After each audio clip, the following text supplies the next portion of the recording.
kita bayangkan sebuah perlombaan lari. Peluit ditiup dan semua orang di sekitarmu mulai melesat maju. Kamu melihat punggung mereka menjauh dengan sangat cepat. Kamu mencoba mengarahkan seluruh tenagamu, namun kakimu terasa berat. Nafasmu memberu dan jarak di antara kamu dan mereka justru semakin membentang luas. Di titik itu, sebuah kepanikan mulai merayap di dadamu. Kamu merasa menjadi yang paling lambat. Kamu merasa menjadi satu-satunya orang yang tertinggal di belakang. Sementara, seluruh dunia sudah merayakan kemenangan mereka di garis akhir. Saya tahu perasaan itu. Perasaan sesak yang selalu datang setiap kali kamu membuka jendela dunia mayamu. Atau saat kamu mendengar tentang pencapaian teman-teman seangkatanmu.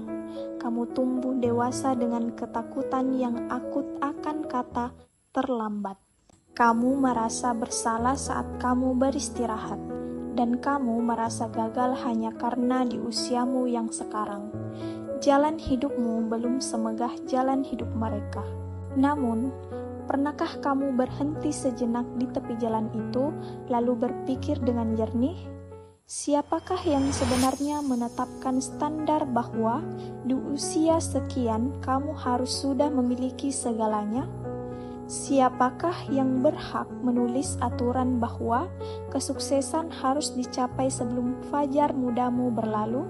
Kita seringkali lupa bahwa hidup ini bukan sebuah stadion dengan satu lintasan yang sama untuk semua orang. Hidup adalah sebuah semesta yang luas, di mana setiap manusia memiliki peta dan garis waktunya masing-masing. Ada orang yang berhasil menduduki kursi pemimpin di usia 25 tahun, namun hidupnya berakhir di usia 40. Ada pula orang yang baru menemukan panggilan jiwanya di usia 50 tahun dan dia hidup bahagia hingga usia 80. Ada yang menikah muda namun harus melewati badai perceraian. Ada yang baru dipertemukan dengan belahan jiwanya di usia matang, namun hubungan mereka bertahan hingga nafas terakhir. Setiap orang memiliki waktu mekarnya sendiri. Bunga mawar tidak pernah mengutuk dirinya sendiri hanya karena bunga sakura mekar lebih awal di musim semi. Mereka tahu ada musim yang tepat yang sedang berjalan menuju ke arah mereka. Penderitaanmu selama ini sebenarnya bukan karena kamu tidak melangkah maju. Penderitaanmu lahir karena kamu selalu mengukur jarak kakimu menggunakan penggaris orang lain. Kamu memaksa dirimu untuk meniru ritme hidup orang yang bidang tanahnya berbeda, yang modal awalnya berbeda, dan yang bebannya pun tidak sama dengan apa yang kamu pikul di pundakmu. Kamu menyiksa jiwamu dengan ekspektasi-ekspektasi yang kamu pinjam dari luar. Kamu menganggap setiap kegagalan dan penundaan sebagai akhir dari segalanya.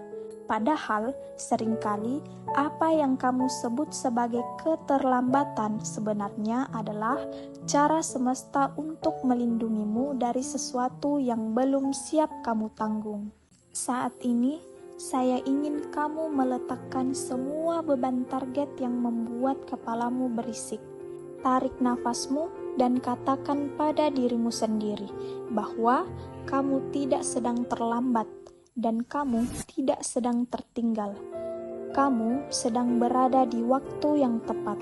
Setiap air mata yang jatuh, setiap penolakan yang kamu terima, dan setiap perjuangan yang belum membuahkan hasil adalah baris-baris kalimat yang sedang ditulis di dalam memoarmu.